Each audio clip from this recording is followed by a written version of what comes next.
My first year, second year, I was making money, but there wasn't purpose. I was still going on holiday, I was still drinking, I was still smoking, I'd be on 2-3 dates a week. Like, I pay attention to every single detail. I make sure the website, the branding, the colors, the fonts, the copywriting on the website, every small detail you can think of, I already thought of. How does it feel to have grown a business to 2.5 million over the term that you've been trading? It's an amazing feeling, I'll be honest. I lost probably 50 grand last year, trial and error. I overhired, I got a warehouse. Any industry you touch can be a £100 million industry. You just don't know how to get to that number. So it's all about skill stacking at the end of the day, right? Same with my business. I was thinking, oh, how do I scale this business? I'm at £1 million now. I'll be super honest, and this probably isn't going to be a popular take as a property person, but when... And we are back, another episode of the PBK podcast. Each and every week, we bring you a special guest, a very, very special guest. This week, I'm even more happy because not only is he somebody that's venturing into the property world, not only is he a 7-figure business owner, he is also a member of the illustrious, the amazing PBK community. Aria, how you doing, brother? I'm very well, Kazy. How you doing? You okay? Listen, I'm amazing, man. I'm just happy to have you here. You know, every time I see you, I'm smiling, man. You're a good guy. You can already tell that I'm buzzing to have you here, man. Pleasure, man. Always. Listen, so... you know, we're going to get onto your what you've done in property, but I think as a starting point, I really want to do a deep dive into your business. So for those that don't know you, by the way, if you don't know, you will get to know. We've made sure that we've spoken to him about the power of social media, and you're going to be seeing him everywhere, all over your phones, tablets, and screens real soon. But what is it that you do? So I run an air conditioning and refrigeration business. I've been doing it for the last 4 years. Started with my father in 2020 in lockdown. And yeah, literally... 4 years in, 4.5 years in, got 2 vans on the road and been growing month on month. So that's what we do. Look, every time I talk to people about what you've done since I've met you, I feel I've never even met your dad, and I feel like I'm part of the family. I feel mad proud, to obviously grow a business that kind of, a lot of people are going to be looking at you and saying, "Oh, you started how old are you?" So how old are you now? 26 now, yeah. 26 now. How does it feel to have grown a business to, someone have done 2.5 million over the term that you've been trading? I'm gonna be so honest, yeah, I didn't really take it in till recently. Even last year, my boy had to snap it into me to say what you're doing is not normal.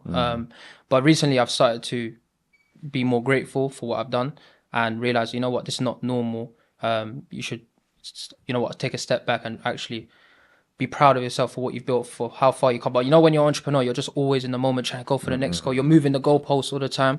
But yeah, it's an amazing feeling, I'll be honest. Yeah, you have to. For those that are in business, whether it's 2.5 million, making your first £1,000, £50, £100,000, whatever the case may be, enjoy the milestones. It's not to say that you can't do better, you won't do more. But if you don't spend the time to appreciate where you've got to, sometimes you burn out and don't reach your full potential. So Definitely. I think you have to do that. Yeah, there's been times even the business when we first 2 years, I didn't have nothing to measure myself on. So it was even the business was doing 500k in turnover and with just me and my dad, I was kind of I need to go into a different business. This ain't doing good. I'm seeing other people. I think this is social media. One thing that got into me and a lot of people, maybe you compare yourself to other people. So you're seeing people do 3 million in their first year, 5 million. I'm what I'm doing is it's rubbish. Numbers Game wanted to put a post on me 2 years ago, but I told them, no, I'm not ready yet. So, but yeah, you got every step of the way, every milestone you hit 100k, 10k, your first 10k, your first 100k, your first whatever it is, you got to be grateful and yeah. So let's kind of take it back. You obviously with your dad previously worked as an engineer basically. You'd seen what your dad had been doing. You maybe seen him working really hard, really tirelessly, but making money for somebody else effectively, making somebody else rich.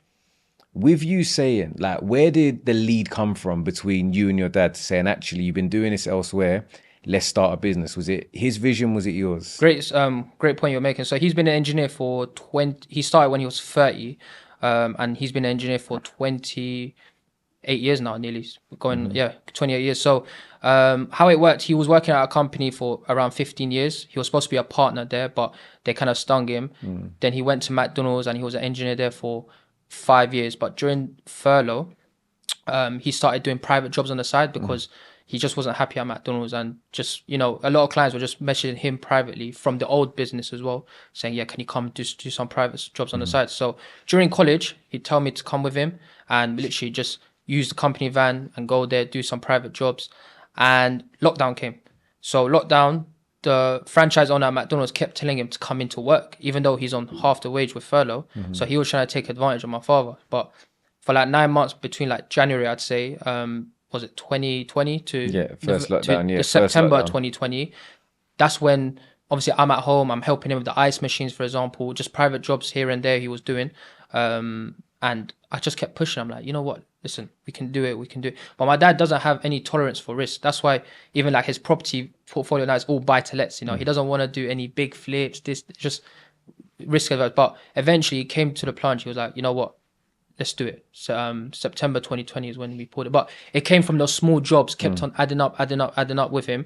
After college, I used to literally come home and just go with him between like 5 to 9, just doing private jobs for Amarino, for Gales, just decent sized clients. But yeah, just the franchise owners used to call my dad, just, can you come in, do this and that. But honestly, I got all my hard work and everything from him. 9 to 5, he'd do the McDonald's, for example. 5 to 9, it'd be just the private jobs. Yeah. And I think that when I speak to people that they're successful, a lot of the time the ethos comes from, you know, their upbringing, and we have to be really thankful for the mentality and, you know, I think the accountability that like our parents and those people that we look up to and are fortunate enough that can touch our lives that we have. And I think I said this to my mum the other day. I was like, the reason why, even like my mum, she's a perfectionist, yeah.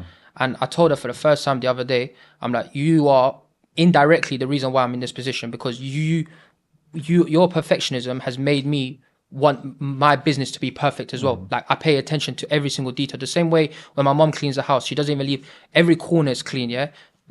Same way with my business, I make sure everything, touch points, the website, the branding, the colors, the fonts, the copywriting on the website, every small detail you can think of, I already thought of, and I'm putting that level of detail into my business. And I think that's why a lot of businesses fail, because they don't have that attention to detail when they're first starting. You know, they're just putting a random logo, random name. They're not thinking like into the finer details, into high level details. So and then my dad, the hard work from my dad, and I think the attention to detail from my mom, that combinations made me who I am 100%. Yeah, there's it. Like if you look at yourself, I think a lot of the time, like growing up, we can look at our parents and kind of, you know, as kids, we could be quite judgmental, like, oh, I don't like this, or they did this, like that. But as we get older, we just tend to realize, man, we're just our parents' kids. 100%. So I think another thing I wanted to talk about was, obviously, for a lot of people, they'd look at it and be like, oh, well, if you've got an idea, just start a business. But I think what I want people to remember is, without like your dad going to work, working with somebody else, getting the skill set, getting all of the tools, even you with a great work ethos would have been like, right, all the ideas, but with no ability to execute. Absolutely. So if you are like, you know, currently learning a trade, doing like, it could be like an apprenticeship, it could be an electrical engineer, it could be gas safety, anything like that. Like, that's amazing, because all of those skills you're learning while getting paid. Definitely. Over time, either if you're not entrepreneurial, you can partner with somebody is. And if you are, then you can go ahead maybe at a later stage to start your own business. Definitely. But I see too much bashing of like the 9 to 5. But the reality is, if you didn't have all of that foundation that your dad gave you, where would have the idea have come from to start a business in that space? I don't even think it would have started, if I'm honest with you. Those 9 to 5, you're absolutely right. I think a lot of people bash the 9 to 5, but even I didn't have a proper 9 to 5. I was just working like small bitty jobs, but I think I would have progressed a lot faster had I done a proper 9 to 5, even for just a year, because 9 to 5 teaches you a lot, discipline, just skill stacking, but just not doing any, I was gonna say don't do any 9 to 5, but even just working at McDonald's, just if you understand, like, okay, look at all these systems that they have in place, just and adding up these small skills everywhere you go. Eventually, when you want to start your own business, you can just put all these small things together, and it will help you definitely. So yeah, like look, last episode we had CK Flash on, the man, the myth, the legend, and one of his biggest takeaways was like, in terms of how to be successful, was never stop learning. 100%.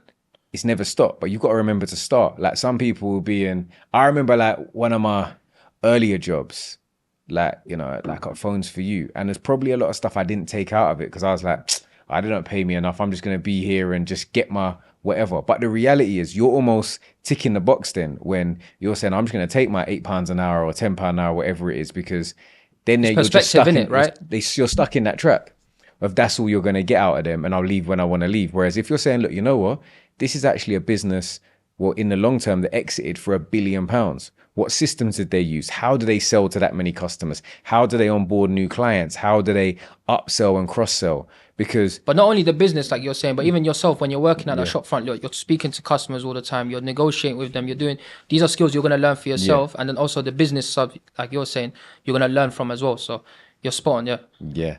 No, that's it. Question for you, actually. What made you join the PBK community? You know, because I've been watching you for time, if I'm honest with you. I've been loving your content, and then I'm very picky. I know where there's fake gurus or proper gurus that try to actually help out. So I've been, as soon as you put the offer out, I'm like, you know what, I'm signing up straight away, because you're authentic. And this is what a lot of people need to, maybe it's the attention to detail. I think a lot of people can't see between someone that's authentic and I could see it straight away, and I could tell your content, everything you do was authentic from the start. So I was like, you know what, he's putting a community together for £70.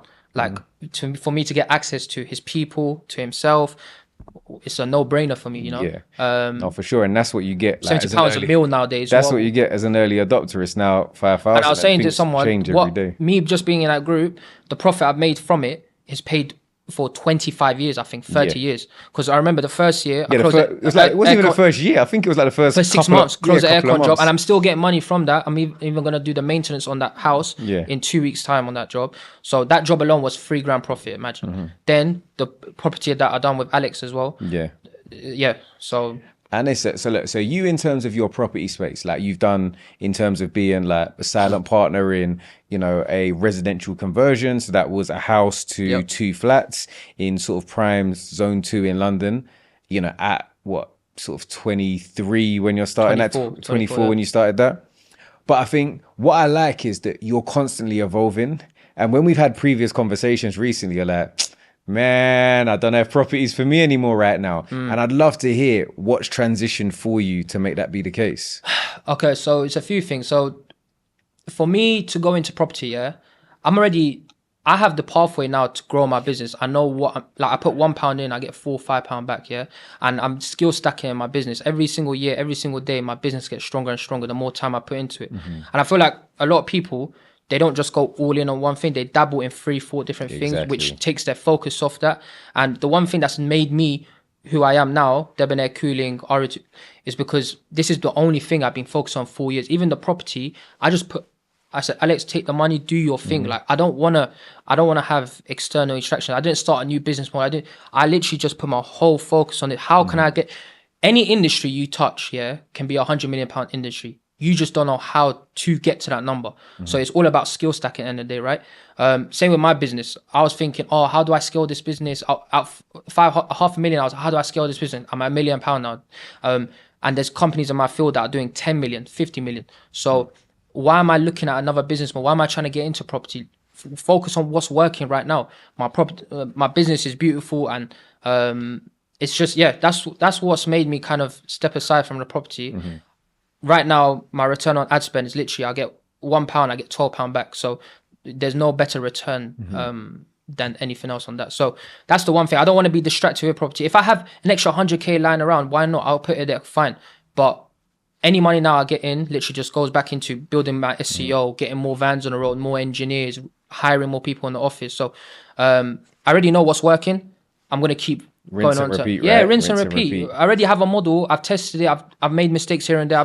I lost probably 50 grand last year, trial and error. I overhired. I got a warehouse. I made a mistake, but then you learn from those mistakes and you move forward now faster. So, And that's why it's important. They say in business, you got to know when to fail fast. 100%. Because some people will go and get a warehouse and then say, right, I'm scared to close it because that means I failed. But sometimes the lesson is just that actually I don't need it yet, but I might need it in 2 years' time. But rather than end up paying money for 2 years, lose money, and get to the point where it's not sustainable, you need to be able to be reactive to market conditions. Look, I'll be super honest, and this probably isn't going to be a popular take as like a property person. But when people ask me, what should I do? I say, listen, like property is expensive and your capital is finite. yes, you can raise funds, yes, you can leverage, but the reality is, like, in a market like it is now, it's very difficult to maintain capital without having a high cash flow in business. Yep. And when people talk about, look, what should they do? I often say, look, like, you need to focus on having a cash flow in business first that can sustain you. And Even a then job. you diversify into property Definitely. afterwards. Or simultaneously. Yeah. But, it needs to be part of a multifaceted strategy. This is one thing I was saying to you about. I think that people in this country, we're obsessed with just buying property, but I don't blame them because property prices have risen and you just see all these property guys left, right, center coming at you. But I think, as you're saying, if you're doing a 9 to 5 job, try and maximize your earnings at that job and then go into put that money aside into property. Or if you have a business, start a business, get cash flowing and then go into property. But honestly, I think people have an obsession of starting property straight away with no funds and then minimal experience as well. They just want to get into it for a quick rich scheme, and it doesn't work like that, honestly. Yeah, and that's the thing. Like, it's not like, look, I've been doing this for like 12, 13 years now, and it does take a lot of graft. It takes a lot of effort and it takes a lot of expertise. It's not to say you can't be amazingly successful at it, but I think there's so many ways to make money. And if you use what you've already got, like when we look at like people that I've had on recently, and I look at like Mitch Nunn, who we had on, who started his business because he did a locksmith apprenticeship, and then became a maintenance company. And then off the back of that cash flow in business, then started investing in property. If we look at yourself with your dad with a background in, cooling and air conditioning as a tech, to be like, okay, this is our skill set that we've already got. We've got our sweat equity and our experience that I can combine that with your business acumen. Yep. And your attention to detail that's inherited from your mother to be like, okay, cool. Like, we've now got a tangible business that we can pull together. Like, for me personally, when I look at my dad, like, my dad is my solicitor. Bearing in mind that I have a dad with a conveyancing background, I've got a cheat code, a shortcut, because I've got somebody who can read my legal packs for free. You've got to use the cards you're dealt with. And I tell this to everyone, just see what's around you. Like, your uncle might be a plumber, and he's like, my uncle right now is a plumber, and I wish he had. My goal is to help him out, but I wish if he had a son, I'd push my cousin, go help him out, go start that business. You got to use the cards you're dealt with, honestly. See around you, your cousin, your friends, your family. Everyone's got different cards. Like you're saying, your dad's a conveyancer. My brother hopefully becomes an accountant. He'll be my accountant, for my business. So. And that's the thing. It's like there's so much opportunity there. And like you just said, there's so many ways to make money. There's so many industries that you won't believe it. Like, Kazy, everything you see in this room, anything, flooring, the carpet, the books, the microphone, the person making that microphone, the wiring for the microphone, the TV, everything you see, the clothes we're wearing, even on my hand alone, for example, the nails, someone's got £1 million manicure business, they do tattoos, for example, they got £1 million anything you touch and see can be £100 million business, but people aren't willing to play that long game. People aren't willing to put the work in to learn how to get that. So let's talk specifically about your business, because look, I know a lot of people in loads of different industries, and like I said, I know plumbers that make £1,000 a month. I know plumbers that make £20,000-30,000 a month, like running businesses. What would you say? And they're all running their own business technically. What would you say has enabled your business to grow at the pace that it has? Great question. I think the first thing was me focusing on the online marketing. End of the day, business is right. Getting customers in the door and then converting them and doing the job well, right? So my focus from the start has always been focused on online marketing. My Google, for example, we got 161 Google reviews. Focusing on that, making sure customers are always seeing us. We're at the front of their face. So I think what's helped me grow is focusing on online marketing, which is the most efficient way. Referral, word of mouth is not guaranteed. Online marketing, people are always going to see you there. So focusing on my online presence, number one, and then doing a good job for the clients. We always set the standard high. From the start, me and my dad said we're not going to sell any crap. Can I swear? Yeah. We're not going to sell any bullshit. We're not, we only deal with the best brand. I said to Chris, right? Daikin air conditioning systems, the ice machines we sell, Hoshizaki. We don't dabble. We've streamlined our focus. Everything we do, A to Z, is quality. So that's helped us. Online presence plus good service, and it's just rinse and repeat. Naturally starts growing there. So I think a lot of tradespeople, unfortunately, they're in their 40s, 50s, 60s, and they don't know about online marketing because they weren't born in that generation like I was, right? And I've seen them they've got full reviews. Like my dad's old boss, he's got 11 reviews and he's got 3.4 stars. Why would your business, your business end of the day is an extension of yourself. That's why my business, Debonair Cooling, my brand is the best, my website's the best, my reviews are the best, everything we do is the best. So literally that's what I think it is. Upping your skills, making sure every touch point you can do is the best to your ability. And just a lot of trades people aren't professional, man, honestly. Like reviews are all over the place. They don't come on time. They ain't got uniforms, no branded vans and we didn't have that at the start, but I started learning. I'm like, oh, you know what? We don't have a branded uniform. Got to get that. Our van's not wrapped. Got to get that. My website's not good enough. Got to improve that. And it's just small incremental steps over time, which is what's helped us grow. The reason why I've been able to grow my business though is because more leads coming through my online presence, which means more work. More work means I can recruit more engineers. Rinse and repeat, you know. I think another thing, I saw some of your content recently putting out online, and you were talking about the speed in which you reply to inquiries as well. For like in business, like don't get me wrong, everyone wants things done really well. But also it's like, if I have an idea, like people know what I'm like. Like I need to pick up the phone and like whoever answers first is who I'm going to give the business to. I've seen you on average, your response time on like Trust a Trader and My Builder, you're currently at like sort of 5 to 6 minutes. 100%. Has to be like that. I think what Uber's done, for example, is everyone's impatient now, right? Uber, Deliveroo, all these apps, you can get everything instantly. The home service industry is the one that hasn't caught up yet. But clients, you yourself, you don't want to wait 2 days for someone to get back to you. You put a request through, you want a quick response. So every time I call up a client, I respond within 2, 3, 4 minutes, honestly. And I call them up and they're like, oh, that's surprisingly quick. I'm impressed. They always say it, every single client. And it's all about, I think there was a statistic Alex Hormozi said, the person who responds first, or I think if you respond within 5 minutes, the conversion rate of closing that lead 60% or goes up 60%. And I've noticed that myself. You know, I'm first to site surveys. Had one the other day, closed it. The job went ahead today. Client contacted me at like 12 o'clock, 12:20. I was in their house. Done the site survey. 12:30. I gave him the quotation. 2 days later, job closed. So it's all about speed. Obviously, you can't.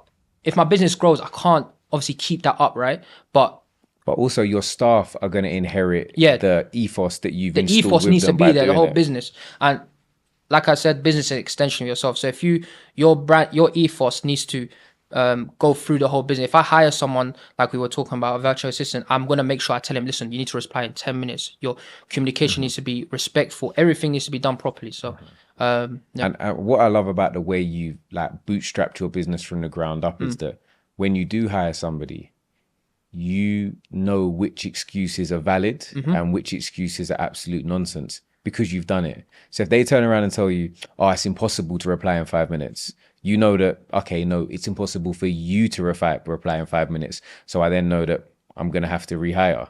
And I think, you know, when people are starting out, a lot of the time you have to do a lot of the work, even if it's just once, to know what is realistic and what is deliverable. I think it's perspective, like you're saying. If someone says it's impossible, instead of switching, how can I reply faster? Show them, for example, the checker trade one, I'll say some clients might ask for a big question. There's a way of responding quicker. I go into ChatGPT to help me read speed. If I was obviously manually going to respond to that lead, then it's going to take me a bit of time. But it's always, the perspective switch has to change, you know? How can I do this? How can I do better? So, yeah. And you know, there's another thing that I love about your business. And I think I would hope people watching this can really maybe learn from, and it would inspire them. People that are feeling like it's hard. Maybe I don't have a skill set right now. Like I'm not a qualified engineer. I'm not like I was an established plumber with 30 years of experience. But actually what you're good at is you feel like a good entrepreneur just without the skill set. There's opportunity everywhere, but it's your job as an entrepreneur, not just to be able to action it, but also to be able to identify it. And when you were talking about saying like, you know, one of the largest failing industries at the moment are great businesses with poor customer service. If you're a young person, I would be right now going on Checker Trade, looking at the people with bad reviews that have been around for a long time, seeing are those bad reviews because they're doing bad work or because they're delivering bad customer service? Because that is a business in itself. Yep.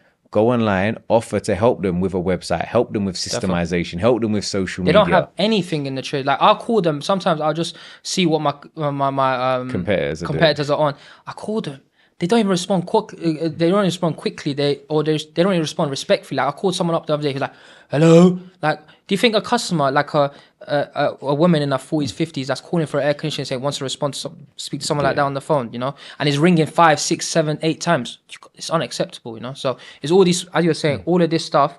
Someone young could come in, especially our age. This is the beauty. That's what I think. If I was maybe 5, 10 years older, I don't think maybe I could have done this, but I think luck plays a part. And I think anyone like my age, if your dad's a plumber, if your uncle did, you can definitely hop in and help them out, you know. So I've seen a lot of my friends, they've got parents that are in the game, but they're just small one-man bands. They've got no website, no nothing. One of my friends, his dad's a floorer, and they've got nothing going. And I told him, listen, I can help you personally. Listen, go get the website done, get the Google My Business profile. It's all these small snippets that someone like our age can come in and help their family out. So, but that's what I'm saying. It's a business, even outside of, even if you don't have the family member, you're like, I wasn't, because a lot of people look at things and they're like, but I don't have what Aria has. I don't have what this person has.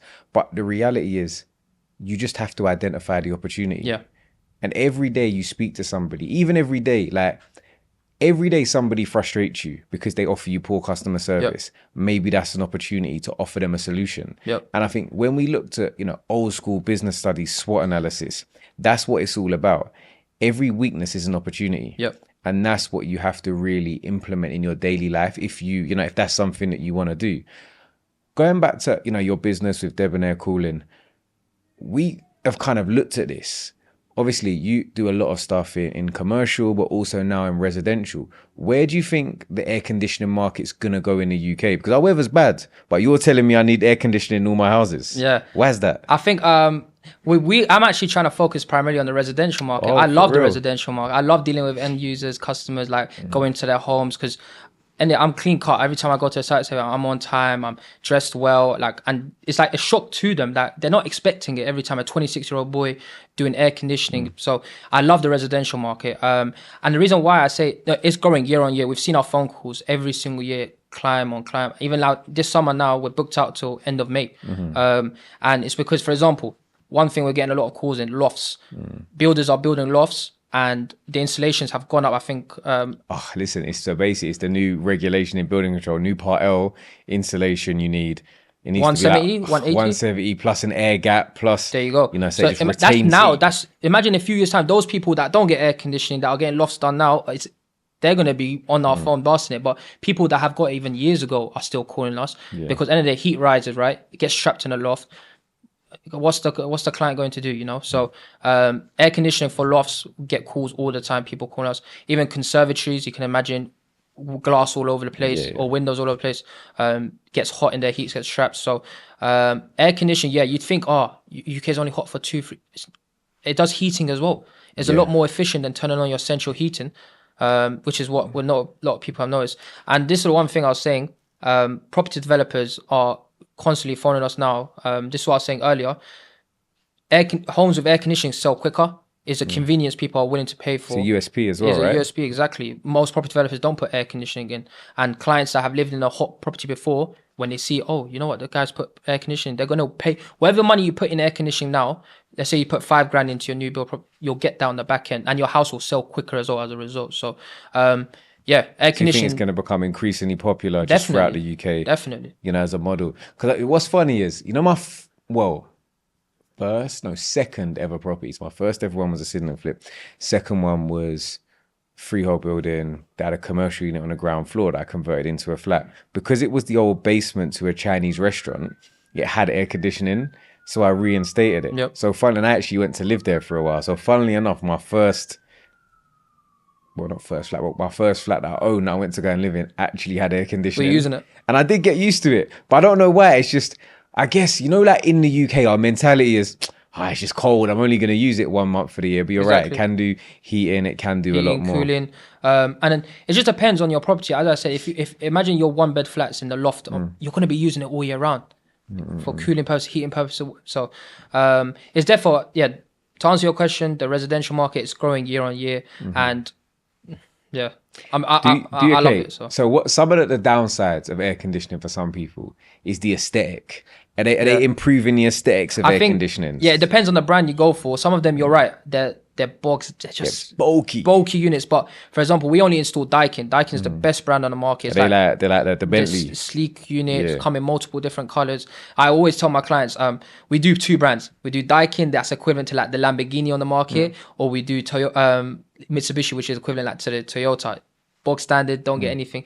But yeah, the Daikin units look amazing. But if, for example, you're doing a refurb of your property, you can always get a ducted system, which is like the grills you see. You don't even notice the air conditioning system in your home. So they don't have the external. Like no, they have the external, but it's the internal. You don't have any box on the wall. You just have some grills looking. So, but even if you get the big box, like the Daikin systems, they all look good, man. So yeah, and I've seen, and obviously if you're doing new builds, you can incorporate it. Like I know, helping my friend with his place, and obviously he's got like the air conditioning all the way, but everything runs to the end of the garden in terms of the actual external units. They're not affixed to the side of the property. Absolutely. So I guess it's about planning. So at what point, like for somebody doing a new build or a conversion, at what point do you think they need to get you involved in the process? If it's a new build, like first fixes, and when electrician comes in for the first fix plan, we need to be in for the first fix so we can run all the wiring and the pipe work just before they close off the plasterboards and the drainage and stuff. That's the best time. If you do it after, it just makes our job a lot more difficult. But yeah, I think that's the best time just to come in and get it all sorted. And obviously, I think for a lot of people, like we always want to give people value information so they get a better understanding of where they can add value to their properties. Give us like some ideas of costing for aircon in residential units. Absolutely. So I'd say if like for a small bedroom, let's just say, supplied and fitted, you're looking at 1,800 at a minimum. If you want to go to a proper company, if you're looking for a cheap one-man band, you can get it for 1,500, maybe 1,400. But proper company with warranty and everything, 1,800 you're looking for. Let's just say I quoted the client went ahead this morning actually, 11K job, but it was 5 rooms, 1 living room, 4 bedrooms.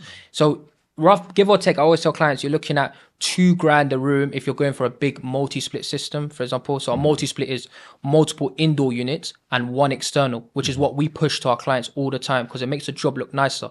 If I was to come to any home, always I push for a multi-split. I don't want to have 5 condensers outside where if it's a commercial site, it doesn't matter, right? And they're cheaper. Having a split system, so 1 indoor, 1 outdoor, 2 indoors, 2 outdoors, that's a lot cheaper than having a multi-split. But you're looking at $2,000 to 2.5, I'd say, per room. If you're looking for air conditioning, I'd say, yeah. Nice. That's to play it safe though. You know, it could be, I've quoted bedrooms, split system 1.7, 1.8. So just depends. But yeah, always give or take. It's like top level. Everything depends on. But that's, by the way, that's a Daikin system. But I'm quoting like you're gonna get the best install with the best team, with the best brands on the market and the best models. So 1,800 to 2.2, I'd say, is a good point. What are your goals for the business? You know what's funny, Kazy? I feel like my goal change every day, but I think for last month it's been consistent. I want to try and grow Debonair into Pimlico 2.0 if I can. Yeah, that's my goal. I think I have the tools to do it. I've even paid for a course last month, which is going to help me scale up and upskill myself. But I think maybe in the next 10 years, that's what I'm looking to do. Debonair Cooling, Debonair Electrics, Debonair Solar. I think I know what I need to do to get to that level, but right now I just need to perfect my foundations in this business before I go into another department. But I think that's my goal. Just branch out and go nationwide. Maybe, I'm not sure.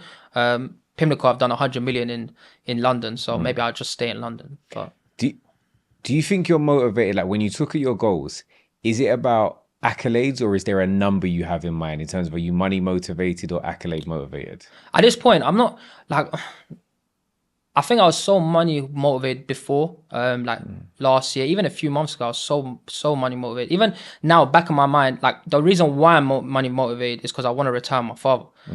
He's still part of the business. He's still working day to day. And I think when I built the business to allow him to retire, that's my goal right now, if I'm honest with you. It's not money. I think my dream figure would be 100K net profit a month, because at that point, I think you can live whatever life you want. But yeah, I think my main goal is retire my father, and then my second goal, if it's money wise, 100K, 200K. But that's my goal. I think people are so obsessed with the money. Yeah. You need to you need to upskill yourself you'll get to that money. Like Yeah. I wouldn't be in this position right now earning 20, 30K net if I wasn't, if I didn't become better as an entrepreneur. You know, entrepreneur is about leveling up yourself, I think. And the more I level up myself, the more better the business becomes. Like if Alex Hormozy was in my, imagine Alex Hormozy was to take over my position right now, he'd grow my Debonair into a £10 million business in a year because he knows what to do. So his end of the day, business is all an extension of yourself, and the more you skill yourself, the faster you can grow and the more you can earn. So I'm not obsessed with the numbers anymore as much. I'm obsessed with learning as much as I can right now, because at the end of the day I'm 26, you know, so I'm earning decent money. I'm not dying for with the money and with the success and the people that pay attention to details will notice. I know you want to say something cheeky right now. No, they'll notice the Prada, they'll notice the Dior's, they'll say, you know, and you know, one time, and it's always like little things. Like I knew Aria is like my guy. He's like mad respectful, obviously, like really nice, like very personable.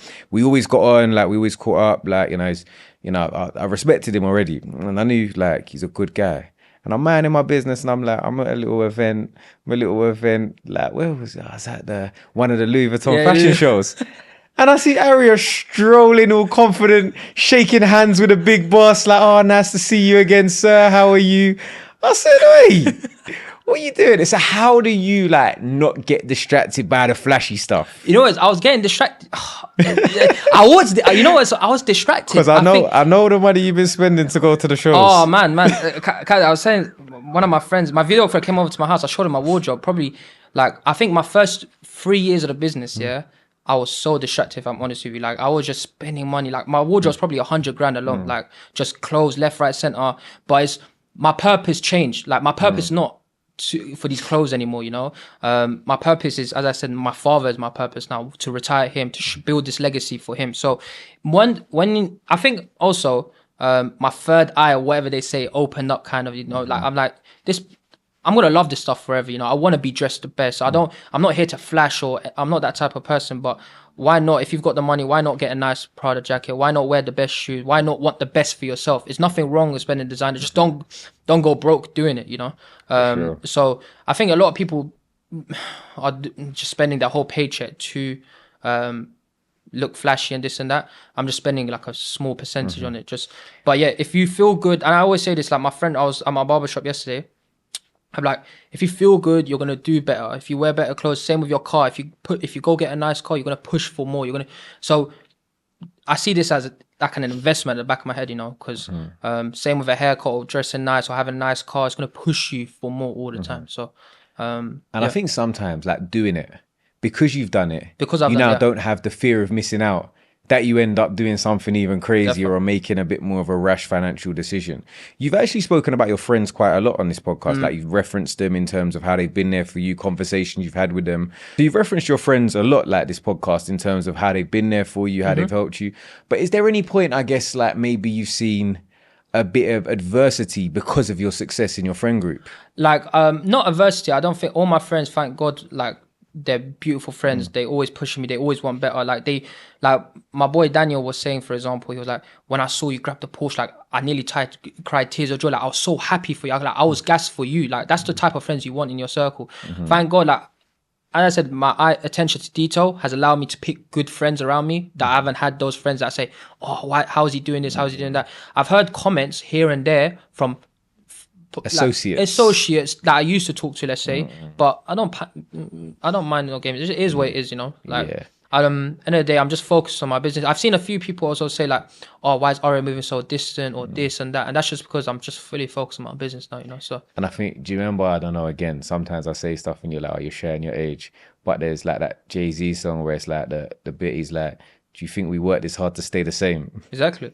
It's like, yeah, like I've changed, and I've not changed for the detriment. I've grown. I've grown. That's what it is. I've just grown. Like 2 years ago, I was this time 2 years ago, I was in Miami, like just doing on bullshit and stuff like that. But now, as I said, I have a purpose. I'm 26 now, end of the day, and I have my whole late 20s, my whole 30s to 40s to enjoy myself. If I set the foundations right now, I'll be good for the rest of my life. So, and then my father's my biggest purpose. Like me spending money, going to traveling, clubbing, girls, this, that, like, is only delaying me from that future Aria that I envision, you know. My goal is, I have like a 2-3 year plan, whereas retire my father, grow the business to 5-6 million, and yeah, and anything I do that distracts me is delaying that mission a day or two, you know. So a day or so. So and I think that's what purpose really gives you a lot of the time. It gives you that, like you said, that laser focus where you're just like, look, I can't see anything else. I got the blinders on. I know where I am. I know where I want to be. Like, I was making money before in my first year, second year, and third year of the business. I was making money, but there wasn't purpose. Like, I was still going on holiday, I was still drinking, I was still smoking, I'd be on 2-3 dates a week. Like, there was no purpose. I was making money, just enjoying it, splashing it. I was spending stupid money every single month on design or clubbing, this. Now that I found my purpose, all that stuff is gone. So it's therefore about, like, but sometimes you need to have that funny life. I don't regret doing all that stuff because I didn't do any of that until I was 22. So my body kind of needed that, you know. Just you learned through your journey. Yeah. I went through my journey. Yeah, I went from 0 to 100 in 3 years. And I was like, you know what? Now it's 2 years. Calm down, focus on yourself, and then if you look in these 2 years, you don't know where you're gonna be after that. Like, you'll be fine at that point. If I have people in place, the business is doing 2, 3, 4 million a year. Like, my dad's retired. I've got people in place to do. I'm laughing at that point. Yeah. So, you know, like, obviously we've spoken about your age quite a bit, and I think one thing I wanted to also ask you about is, like, being a manager at your age. You're talking about growing the team. You're talking about taking on people that have maybe got, you're 26, maybe they got 26 years of experience. How have you found that, like, having to be responsible for people that age? I love that you asked this question because it's one thing I'm actually struggling with right now, if anything. Like, I've hit a roadblock where I need to hire, but, like, I need to, in terms of, okay, so the first part of the question is how I'm managing people.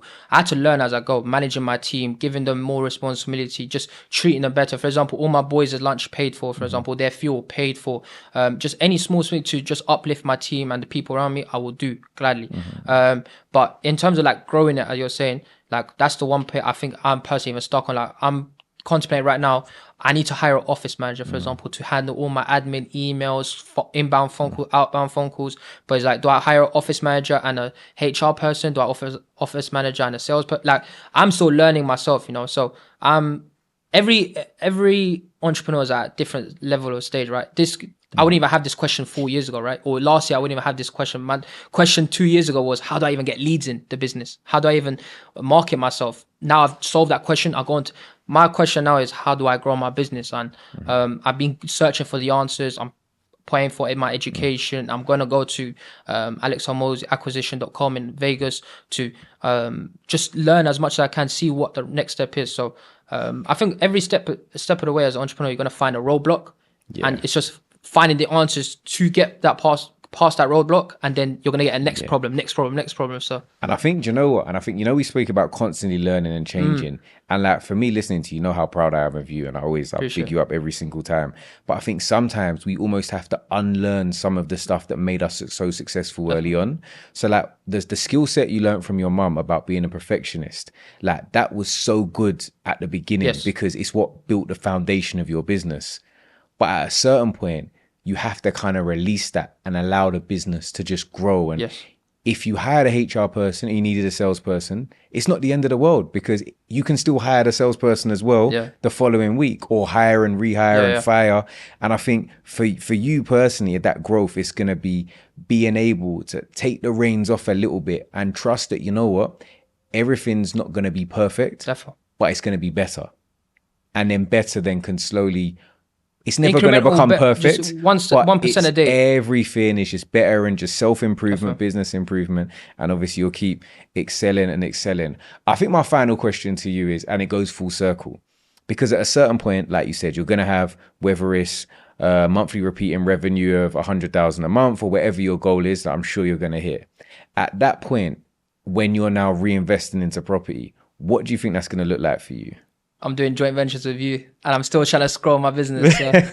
No problem, brother. I got you every time. That's my thing, honestly. I think my goal is to keep reinvesting back into the business and grow this cash pool, and then eventually, I don't think I'll ever delve into full-time property. I think I just give it to people like yourself that are better than me to do it. We'll do a trade-off. You haven't even got to give me money. Just give me a little percentage points in the business and I'll give you some money. But that's the thing. I think people need to learn. Instead of trying to do it all yourself, give it to people better than you to work with it, you know? You've got 20 years, 30 years, however long experience in property. Why am I going to try? By the way, that's a shot. By the way, that you say he thinks I've got 30 years of experience. Well, you're like 30. You're killing me there. But no problem. I appreciate it. I get exactly what you're saying. People need to try. That's one thing I think I've been good. I always try to give it to someone better than me to do it. Like, I don't do my bookkeeping. I pay my accountant £1,200 a month. Just do all my financial stuff. I give someone my marketing, my admin. I give them to do that type. So it's always passing on roles where your tasks, you can focus on more higher level stuff. So me, for example, imagine I said, Kazy, here's your money. And I made another 100 grand in my business to try give you more. That's where I'm going to make more money. So and that's what we talk about. And that's what I really love about this podcast. That for those of us that are doing property, for those of us that, you know, are setting up a cleaning company, air conditioning, the skill sets are the same. Like, you know, you take what you're good at, you focus on that, and then you hire in the expertise that you don't have. Look, for people that want to connect with you, whether it's they just want to get in touch with you and, you know, maybe learn from you, whether it's people that obviously want to employ your services, how can they find you? How can people reach out to you? I think best way is TikTok. I'm more active on my TikTok, trying to give tips and tricks on there. So just my name, Aria Toupchi. And just if you got inquiries for air conditioning or whatever, just email hello@debonaircooling.co.uk or just go on my website and give me a call. I'll answer. Okay, so amazing. All right, then, we appreciate you. That has been another episode of the PBK podcast. If you like this episode, if you've enjoyed it, make sure you subscribe, and we're going to be back next week with another amazing episode. Peace.